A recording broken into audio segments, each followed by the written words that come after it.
Okay, so welcome back everyone to the second part of day 3. So our first speaker is Omar Antolin-Camarena, and he's going to tell us about combinatorial models of E2 of the symmetric group. So the floor is yours. Yeah, thanks, Jihan. And normally people thank the organizers, and I'm one of the organizers. I should point out that it's sort of a failure of organization. The organizers get to talk. It means we couldn't find somebody else to do it. That's about to happen twice. All right, so I'll tell you about combinatorial models of E2G for G, a discrete group. In the title I said SN. I'm not actually going to say that much about SN because something embarrassing happened. I was going to say something about E2S5 and going over the calculations this morning. I realized it was wrong and then quickly changed a bunch of slides. Okay, so I'll say a little bit about the symmetric group. So first, let me start by, so these combinatorial models are all going to be simplicial complexes. And I'll get to groups in a while, but first let me just start talking about simplicial complexes that you can associate to a family of subsets of a set. Okay, so take a set X, take a family of subsets Uj. I'm using U because you should think of it as a cover of X of some kind, but X is just a set and U is just a family of subsets. So here are some simplicial complexes that you can associate to X. The first one is famous. It's called the nerve of the cover. I'm going to call U a cover. The simplices, so the vertices of the nerve are the indexing, the elements of the indexing set, and a finite subset of indices forms a simplex if the corresponding sets in the cover have a non-empty intersection, right? You can take also the subset complex of U. There, the vertices are the elements of the set X, and a finite subset forms a simplex if all of those elements can be found in a single element of the cover. Okay, so a set of points of X is a simplex if it's contained in a single Uj.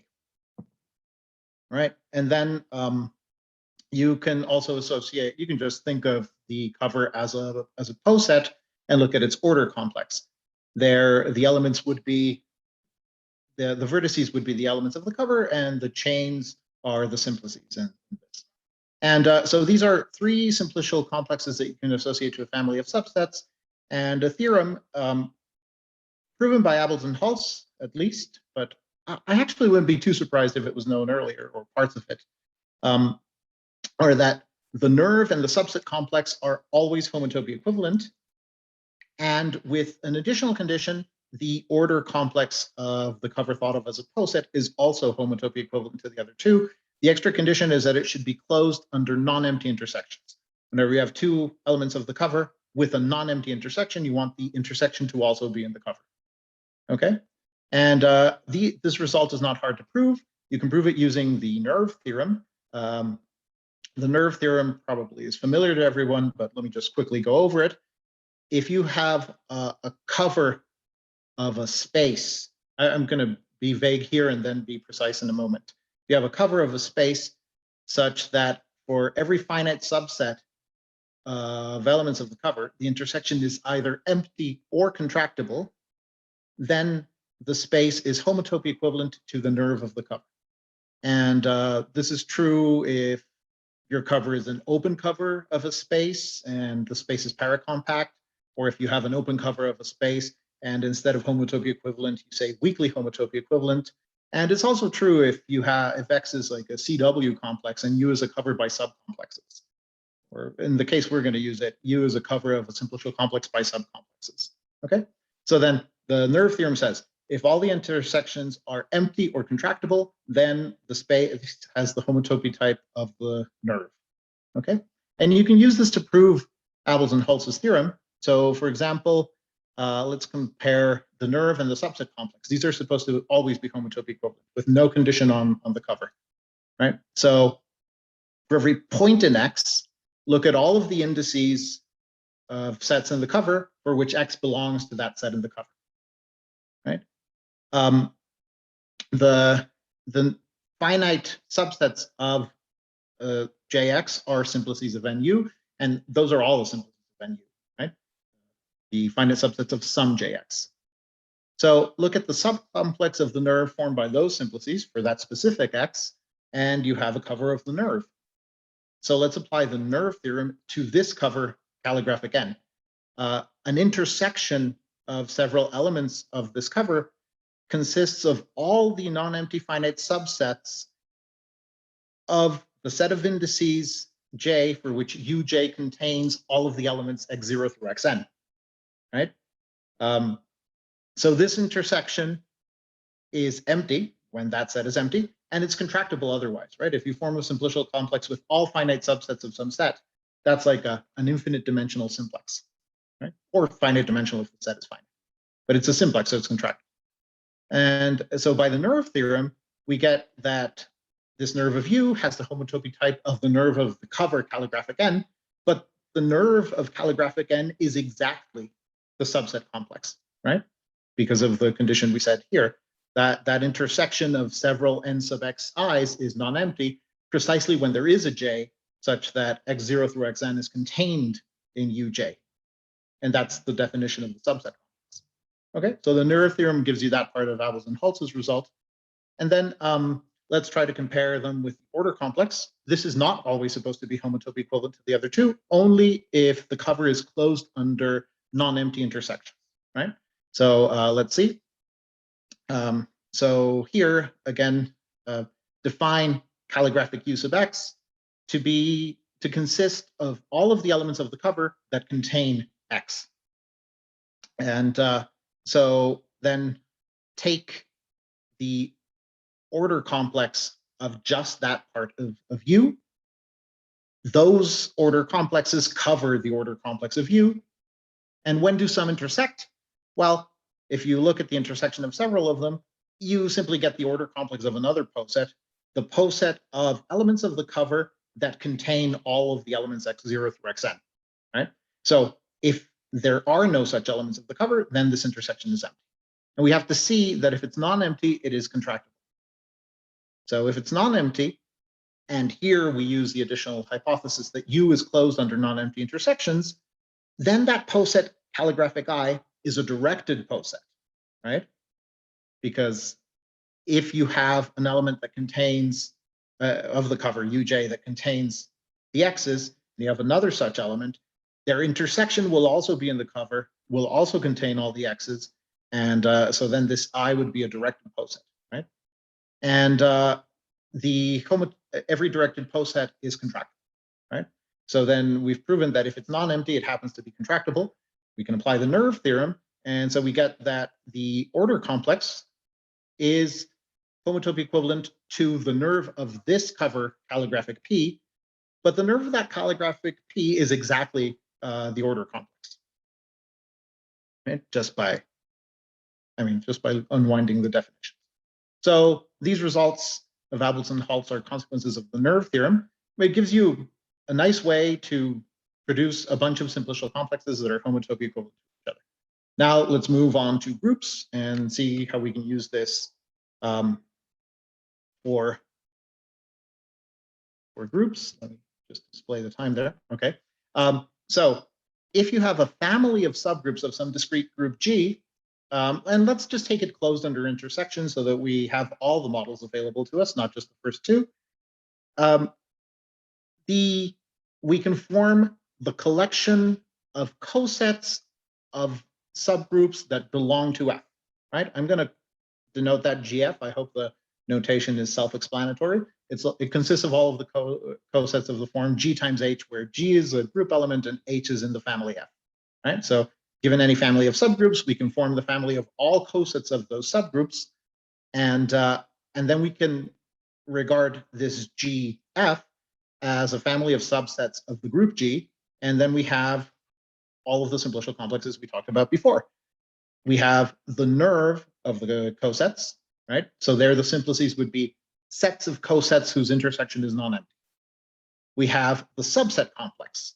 So there the simplices would be sets of group elements that are contained in a single coset for some group in the family F. And we have the order complex, which is just chains of cosets ordered by inclusion, right?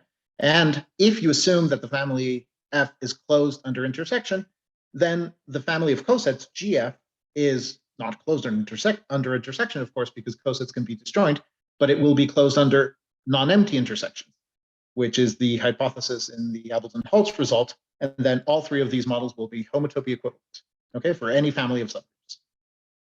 All right. And notice that, if the family of subgroups contains the maximal group G, then all of these are contractible. And it's a fun exercise, or maybe it's not. I guess that depends on your personality. To check that each of these is contractible. I mean, we already know they're homotopy equivalent, but check it separately for each one using its definition. It's easy in all three cases, but it's slightly easier in some cases. Okay. So Abelson-Hulse's paper is about higher generation. Let me explain what that means. So take a family of subgroups of some discrete group G closed under intersection. You can form the colimit of all the groups in that family, and right, it's indexed by the family itself, considered as a poset, this colimit. And if you don't like thinking about arbitrary colimits of groups, here's a nice presentation for it. You have generators for all of the elements appearing in any of the subgroups, and those generators multiply as they do in the group if the generators come from a single group in the family, right? So those are the relations. You have the group elements in all of the subgroups in your family, and you can multiply them as you normally do in G, but only if they come from the same element F of the family calligraphic F. Okay, and there's a canonical morphism from this colimit to G, given by sending the generator corresponding to G itself, right? And so why is this a homomorphism? Because the relation is trivially satisfied in the group G. We're just saying multiplication is normal multiplication in some cases. Right. Okay, so what Abelson-Hulse prove is that the set of connected components of the nerve of the family of cosets is just G mod the subgroup generated by the union of the family. And the fundamental group based at the neutral element is the kernel of this canonical map. Okay, and so Abelson-Hulse say, well, so this family generates if pi 0 is trivial, right? So let's call it n generating if this nerve is n-1 connected, right? So then 1 generating would mean pi 0 is trivial, which would mean that the family of subgroups generates the whole group, right? And the others are higher versions of that. Okay, so now let's specialize to the family of abelian subgroups of G, which is the one that's related to E2G that I promised to talk about. So, well, I mean, first of all, recall that if G is abelian, then all of these are contractible. And then a theorem here is that as long as the fundamental group is trivial for these complexes, then the group itself is abelian. And I think, as far as I know, the first published proof of this is in one of Chihan's papers. And this is basically, so now I'm going to explain basically Chihan's proof. So by Abelson-Hulse's theorem, remember that so we're saying if pi 1 is trivial, then remember that pi 1, Abelson-Hulse showed it was the kernel of the canonical map kappa. So if that's trivial, it means that we get that kappa is an isomorphism between G and the colimit. And the colimit in this case has that presentation, right? It has generators for all the group elements because every group element is in some abelian subgroup. And the rule is two generators multiply the way they do in the group G if they commute with each other, right? And okay, so then we get that this presentation is isomorphic to G via the canonical homomorphism kappa. Now, whenever G and H commute, you have that GH inverse is G inverse H inverse, right? So that means that if you send the generator XG to XG inverse, that's actually an endomorphism of H, right? Now, since H is isomorphic to G, this means that sending G to G inverse is an endomorphism of G, and therefore G is abelian. Okay, so this is one way to prove that if these complexes we associate to the family of abelian subgroups are simply connected, then the group itself is. All right, so now let me move to, and here we were thinking about, well, I mean, all three models are equivalent, but so we haven't really emphasized the role of the subset complex. So let me talk about the subset complex a little bit more. So remember that in the subset complex, the definition was that G0 up to Gn formed a simplex if it's contained in one of these subsets. And the subsets are the cosets of abelian subgroups. Okay, so that's the first. But to be contained in a coset of an abelian subgroup is the same as saying that if I pre-multiply by G0 inverse, all of these quotients are contained in some abelian subgroup. And to say they're contained in an abelian subgroup is the same as saying that they commute pairwise. And if those quotients commute pairwise, then so do their products, and the products include all differences of the form GI inverse GJ.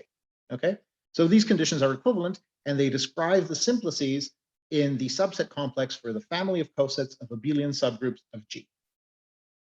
Okay, so when either of those equivalent conditions holds, we'll call this affinely commuted, right? Because it's a translated version of commuting. If you translate G0 back to the origin by subtracting G0 from the others, you get something that commutes. And so we'll call the subset complex of GA the affine commutativity complex of G. Okay, so just some trivial observations. A set with only one or two elements is affinely commutative by default. A set of more than three elements is affinely commutative if and only if all of its three element subsets are affinely commutative. This is simply because a set of elements commutes pairwise if and only if all the pairs commute. It's the definition of pairwise. Okay, so I'll use this. So we already have like one formula for, well, one result about the one formula for the fundamental group from Abel's and Hulses theorem. Let me show you another. First, let me just remind you that if you have any simplicial complex, there's an easy way to get a formula for the fundamental group. So take a connected simplicial complex. The one skeleton is a graph. Take any spanning tree of the graph. And so here's a presentation for the fundamental group of that simplicial complex. You have generators for all of the edges in X. And I wrote something slightly different than an edge. I wrote the pair u comma v as an X. This includes edges and vertices because you can write them as u comma u. So then the first thing I have to say is that the generators corresponding to v comma v are trivial. That's the first relation. You should think of these relations as meaning, so these generators, x, u, v, correspond to the following loop in the simplicial complex. Pick a base point before, and fix it beforehand. And then x, u, v means this. Start at the base point, walk along the unique path in the spanning tree until you reach u, go across the edge from u to v, and then go back along the unique path in the spanning tree to the base point. Those are the loops that will generate the fundamental group. And the relations for these groups are easy to see. If UV itself is in the spanning tree, then you're just going along a path and going back. So then XUV is 1 for an edge in the spanning tree. And if you have a triangle, then, well, going from U to V and then from V to W can be homotoped inside that triangle to going directly from U to W. So there's that last relation. And you can prove easily with Van Kampen's theorem that this is a presentation of the fundamental. All right, so let's apply this specifically to the case of the affine commutative complex. So we said that every two element set is affinely commutative. So the one skeleton is just a complete graph, and we can pick as a spanning tree the star centered at the neutral element of the group. And if you do that and use the previous presentation on the previous slide, you get this presentation. It has generators XGH for every pair of elements in the group. The ones where one of the entries is 1 are trivial, and you get this XGH times XHK is XGK for an affinely commutative triple. All right, so now a little lemma that is both trivial and, I don't know, from the right or maybe wrong perspective, it's very surprising. So if you have an affinely commutative triple, the commutators just multiply in the way shown on the slide, right? And the proof is trivial. Just do the computation. There is one step where you have to commute H inverse G and K inverse H, right? So the proof is trivial, but it's sort of, I mean, commutators aren't supposed to multiply to give you another commutator. It's a little surprising that they do sometimes, and the condition is exactly affine commutativity. Okay, so this means, so remember the presentation on the previous slide, right? I can map that to the commutator group by sending each generator to the corresponding commutator, and the lemma I just proved shows that this respects the relations in the fundamental group, and we get a homomorphism, okay? And the homomorphism is obviously surjective because it hits every commutator, and the commutators generate the commutator subgroup. So if the commutator subgroup is non-trivial, that means that pi1 has to be non-trivial as well because it surjects onto it. And so this gives us a second proof of the theorem that if these complexes associated to the family of abelian subgroups are simply connected, then the group is abelian. Okay, so this is a different proof from the one we showed earlier, Jihan gave. Okay, so, but I said I was going to talk about E2G. And so let me just quickly give you a definition of E2G. It's maybe not the standard definition, but it is isomorphic to it. So E2G will be a simplicial space. Here you can take any topological group G. And the n simplices will be sequences of m+1 group elements that are affinely commuted, okay? And in this model, the face maps just delete coordinates and the degeneracies just duplicate coordinates. The face and degeneracy maps in this model do not use the group structure at all, okay? The group structure is only used to pick out the simplices. They are the affinely commuting sets, okay? And E2G is just the geometric realization of that. This is, it's a subspace of one of the usual models you've probably seen for EG. Remember that there is a simplicial model for EG that, again, does not use the group structure at all. And the original definition of E2G in the paper by Alejandro, Fred, and Enrique is different, but it's isomorphic to this one. Their space of n simplices was G cross commuting n tuples, and there the face maps do multiply adjacent coordinates, and the degeneracies insert ones. So there the face maps and degeneracies use the group structure, but it's not hard to show that it's isomorphic to this model. In one direction, the isomorphism takes quotients of adjacent elements, and in the other, it takes partial products. Okay, so what concrete calculations of homotopy types of this E2G are known? The answer is that very few explicit calculations of the full homotopy type. There is a result of Jihan's. So he dealt more generally with extra special P groups. Here I'm only pointing out the particular example of the ones of order 32, but his result is for any extra special P group of order at least P to the 5. So the fundamental group for E2G, when G is an extra special group of order 32, is Z mod 2. And the universal cover is homotopy equivalent to the wedge of 151 two spheres. And this lets you compute some homotopy groups of E2G. Just because I like big numbers, I'll tell you that, well, obviously pi2 is Z to the 151 because that's the number of spheres. But you could use this to compute pi3 using the Hilton-Milner theorem, and it is Z to the 11,476. Okay, so these spaces are complicated. Simon Gritschacher, in his thesis, gave a model for E2U of the infinite unitary group, and it's the product of all the connected covers of BU. And in particular, this tells you what the homotopy groups are, and notice that they grow linearly. So it's like, instead of Bott periodicity, you have Bott linear growth. Simon Bernardo Villarreal and I did some explicit computations for the groups O2 and SU2, and I really like the answers. They're simple, they're surprisingly tricky to prove, I would say. And they also let you compute homotopic groups. For example, pi 10 of E2 SU2 is Z mod 4 times Z mod 24 squared. And pi 10 of E2 O2 is that horrible looking group there. It's much smaller than the pi 3 of the extra special group that I showed above. Okay, so there are a few explicit calculations of homotopic. All right, so I talked first about simplicial complexes, then I started talking about E2G. Are those two things related at all? And there is a famous law of newspaper headlines by Betteridge that says that any headline that ends in a question mark can be answered by the word no. That is not the case here. Here, these, of course, do have to do with each other. The promise, the implicit promise was that these simplicial complexes had the homotopy type of E2G, right? So let me make good on that implicit promise. I know two methods to prove this. One is the homotopy colimit method. First, you can start by saying, well, there is this other space B2G that I won't define because it's been talked about extensively in this workshop, also known as BComG. And that's just the homotopy colimit indexed by the poset of abelian subgroups of the classifying spaces of said abelian subgroups. So you have that.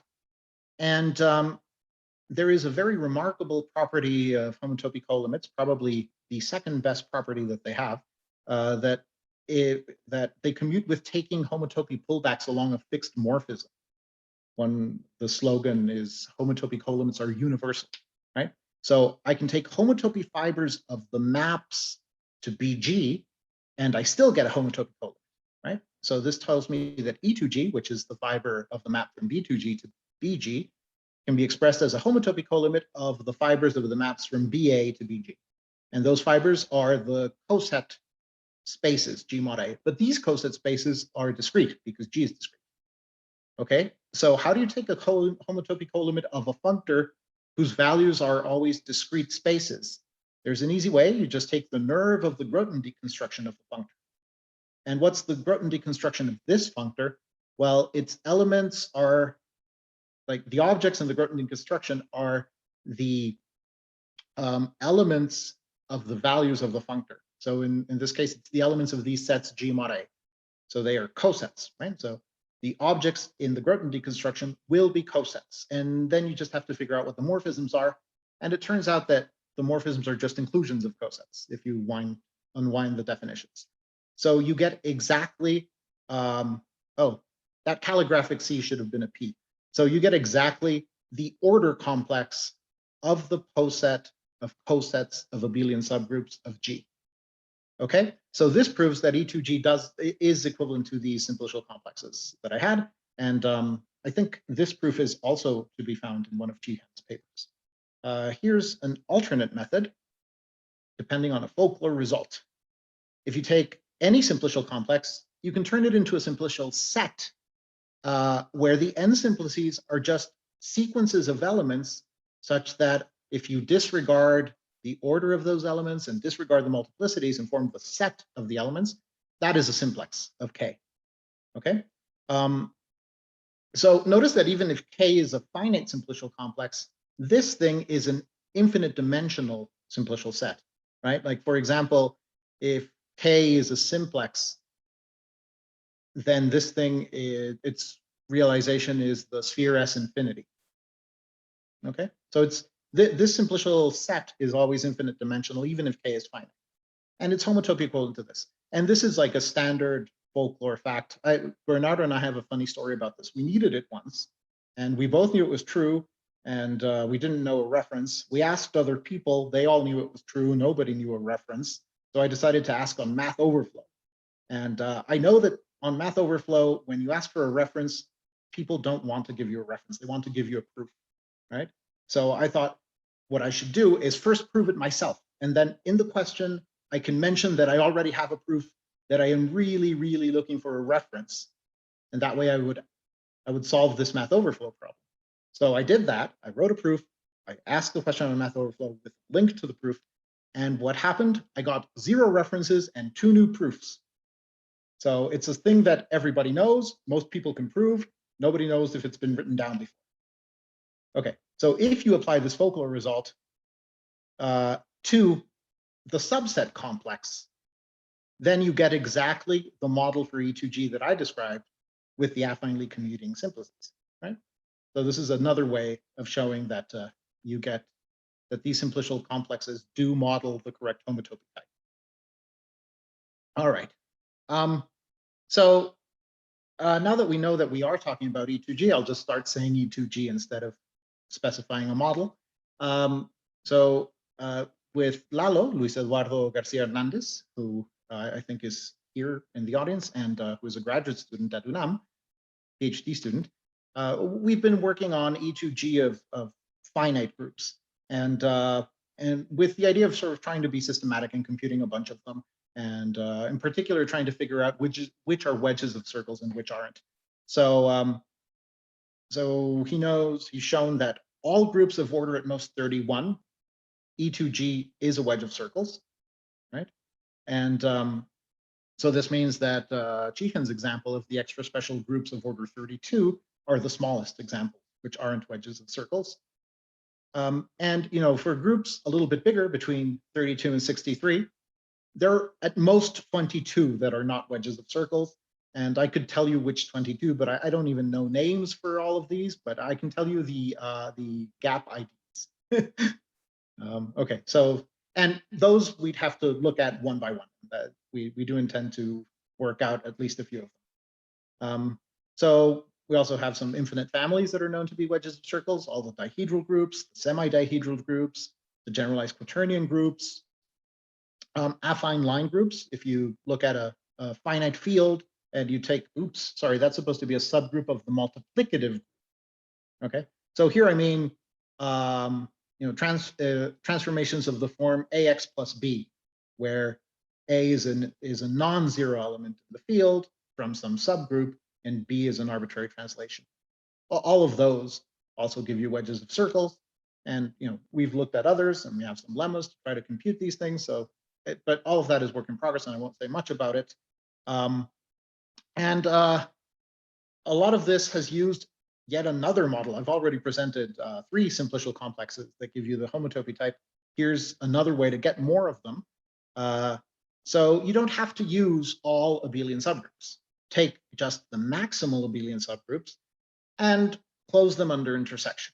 Okay, so let M be the family of all maximal abelian subgroups and intersections of those.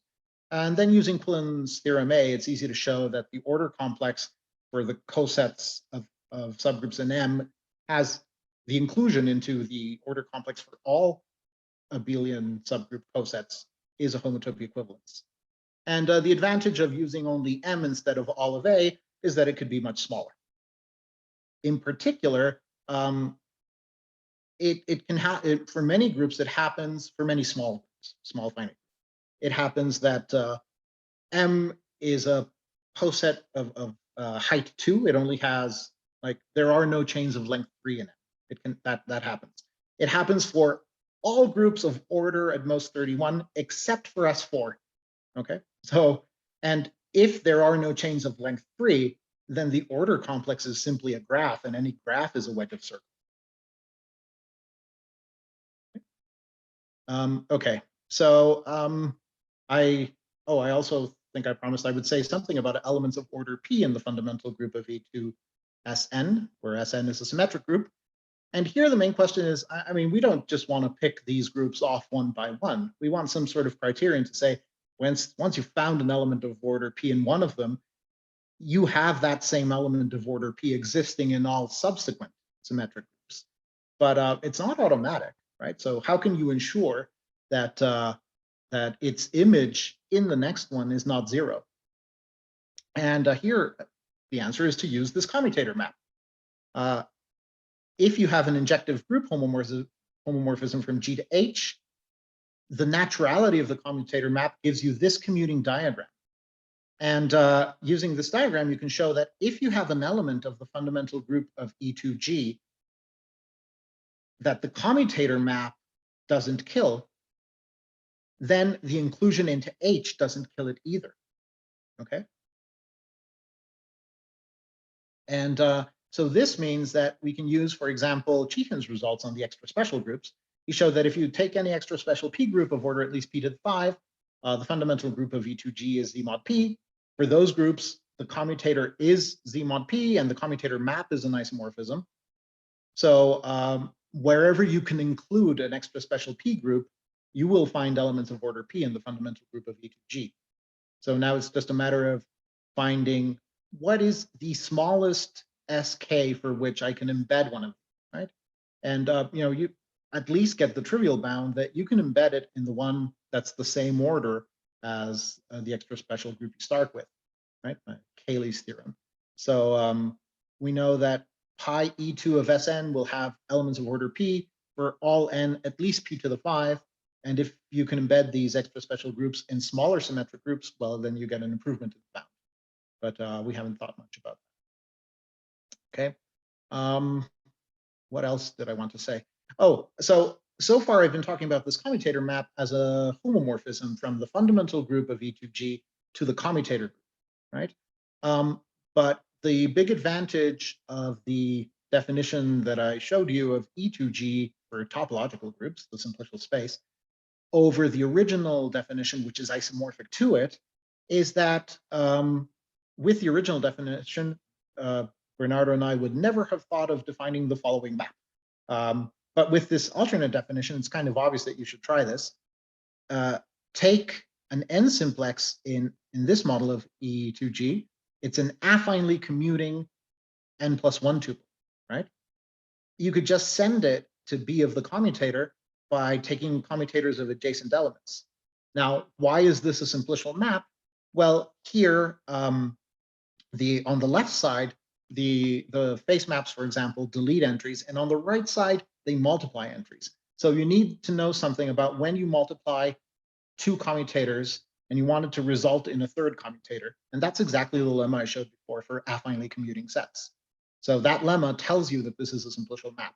And so then you get a commutator map from E2G to the commutator, to the classifying space of the commutator group, right? So this is a space level version of the homomorphism on fundamental groups that I showed you earlier in the case of a discrete group G.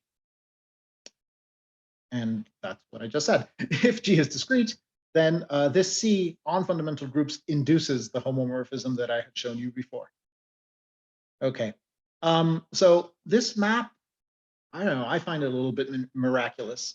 These groups, these spaces, of course, E2G are called that way because there's a whole family of them, EQG, and they're defined in a similar way, except that instead of using the family of abelian subgroups, you use the family of nilpotent subgroups of index less than Q. And for larger Q, I don't know of any way to define something analogous to this commutator map. It's a very nice thing that exists for Q equal to 2. And so, I mean, I couldn't resist in here throwing in an advertisement for other recent work of Bernardo, Simon, and I. We used this commutator map. So this is an application of the commutator map to show the analog of that theorem that I showed you before for the discrete group case, right? I showed you that for discrete groups, if E2G is simply connected, then the group itself had to be abelian. And the analog for compact Lie groups is the following theorem. It's equivalent that G is abelian, that E2G is contractible, that the commutator map is null homotopic, or that E2G has pi1, pi2, and pi4 equal to 0. Okay, and all I will say about this result is that you can read about it if you're interested. It's called what? Higher generation by abelian subgroups of compact groups. Okay, and so I think I went a little too fast and I wound up with extra time, but that's good because you can ask me things. Thank you very much. Thank you very much, Omar. Okay. Any questions for Omar? Have you calculated homology groups for E2G? You mean in the case of finite groups? Well, I mean, there are some calculations of homology, depends on with which coefficients. With rational coefficients, or in the case of Lie groups, there are some well-known results in the paper of Alejandro and Jose Manuel. Well, by well-known, I mean well-known to most people at this conference, probably not to the general public. For finite groups, we have done a few calculations on the computer, not that many, but we're really after the homotopy type. So I view the homology calculations as auxiliary. So yeah, I don't have like a nice table of results to give you, but for a small enough group, you can just ask the computer to compute the homology. It'll do it for groups of order up to 20 or so.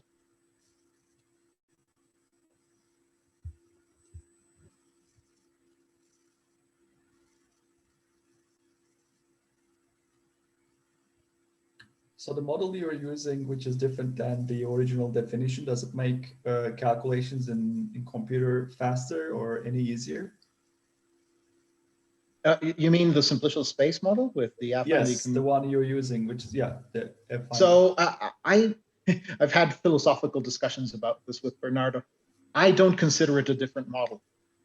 You have to decide what relation you consider giving you the same model. It's isomorphic to Alejandro and Jose Manuel's simplicial space. Yeah, it's an isomorphic simplicial space, so it can't make anything easier. Okay, instead of the spine, you're looking at the vertices, right? That's kind of the same. Yeah, it's exactly. Okay. That's exactly right. And yeah, that's exactly right. So it can't make. Yeah. Sorry. Can I ask how far you went with calculations of symmetric groups, SN?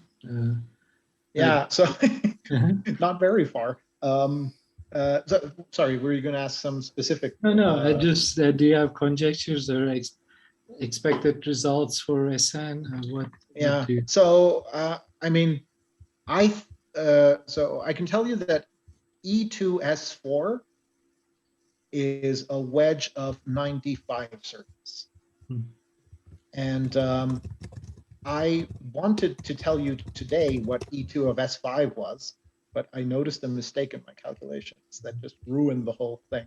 So I don't know, but one thing I can tell you about E2 of S5 is that it is the wedge of 1,336 circles together with another simplicial complex that I could describe explicitly, but whose homotopy type I don't know yet. So it has at least 1,336 circles in it. Computer calculations show that its fundamental group has an element of order 2. So the other wedge end is not also just a wedge of circles. And but I can't tell you more right now. Do you always get a wedge of circles on the same dimension? Is that something to expect? Sorry, what do you mean? Is circles wedge of spheres? When I say circles, I mean S1. You just find circles. So a lot of these finite groups, you just get wedges of circles of S1s, and in the case of E2S5, we know that it's not a wedge of spheres. As I said, its fundamental group has elements of order 2. Mm-hmm. So it's not a wedge of spheres. What is possible is that its universal cover is a wedge of spheres. That is possible, and I don't know if it's the case or not. But E2S5 itself cannot be a wedge of spheres. Yeah. So the next simplest behavior after being a wedge of spheres is what Chihan found happened for the extra special groups. For them, the fundamental group is Z mod P, and the universal cover is a wedge of spheres all of the same dimension. Not the same dimension. Yeah. The reason I'm asking, there is this question. There was this question about P groups, the subgroup complex for the elementary abelian P subgroups of rank bigger or equal to 2. There was a question if that is a homotopy type of wedge of spheres of the same dimension. And I think there were some results in the positive direction and so on, but not fully understood. That's why I asked if they are same dimension, if there's evidence towards that. Or exactly. Yeah, I think they're So I think that other than Chihan's calculations, there is not much evidence either for or against this. Just not enough calculations have been done yet. Thank you. Thanks. And this reminds me, I forgot to mention that this stuff about elements of order P in the fundamental group of E2SN, Chihan also obtained by different methods, by considering special sequences of elements in the group that satisfy the relations that they do in the case of extra special P groups. So from his results, you can also get that E2SN has elements of order P above some bound. And I think the bound is even better, right? You get P to the 4, Chihan, is that right? Yes, I think so. It was P to the 4, yeah. Yeah, so that's a little bit better than the P to the 5 that you get here. But I guess this could possibly improve if you find that these extra special groups have faithful permutation representation forward. Yeah, I think it depends on the way you embed the group into the symmetric groups. But I think this square on the left, the main argument might also give a simpler proof of the main theorem of that paper that you're referring to. So that might be interesting to look at. Yeah. And by the way, the simplicial commutator map, is it a fibration? Oh, no, I very highly doubt it. Okay. Wait, we know it's not, right, Simon, Bernardo? It can't be, right? I don't. Oh, no, we have seen different fibers. Yes, no, it's not a fibration. Okay. The fiber above the base point is different from other fibers.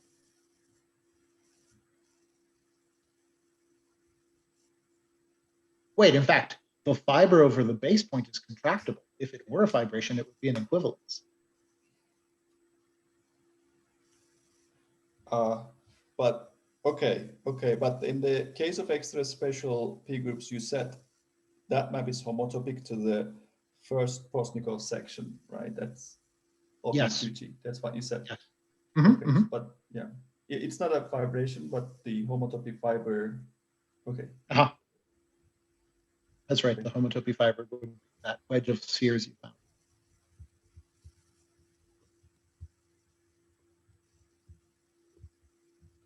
And the reason was that you said about the point, the degenerate point, the fiber is contractible. That's what you said. Yeah. The fiber above the point 11111 is the subcomplex of this model of E2G, where instead of taking affinely commuting tuples, you take commuting tuples, right? And so if you just modify that, so where was my definition of E2G? Here, right? So if here you just remove the word affinely, you get a contractible space. This is also a lemma in that paper. Okay, because that was an extra degeneracy or something. It has an extra degeneracy, that's right. The extra degeneracy that you use for the simplicial model of EG just restricts to this subspace. Okay. Any other questions for Omar?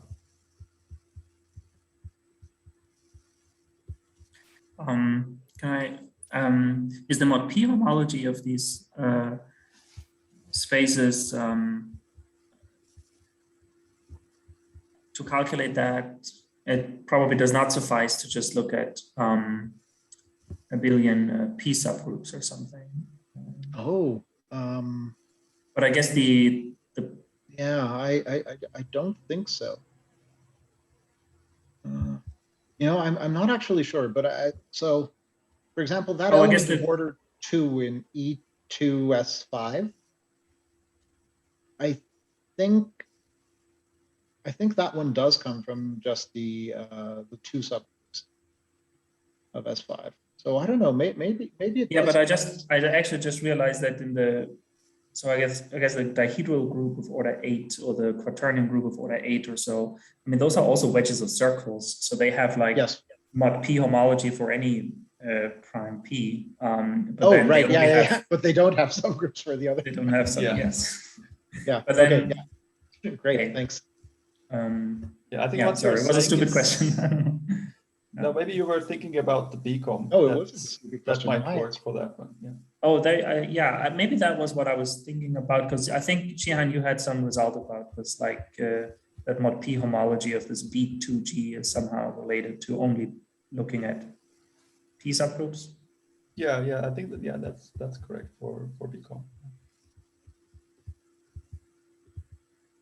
Because I mean, it would be nice to somehow relate it somehow to the, I don't know, posets of elementary abelian P subgroups in a group or something, because that's something that's much more work. Yeah. important. Yeah. Yes. Yeah. It's always good to have important friends.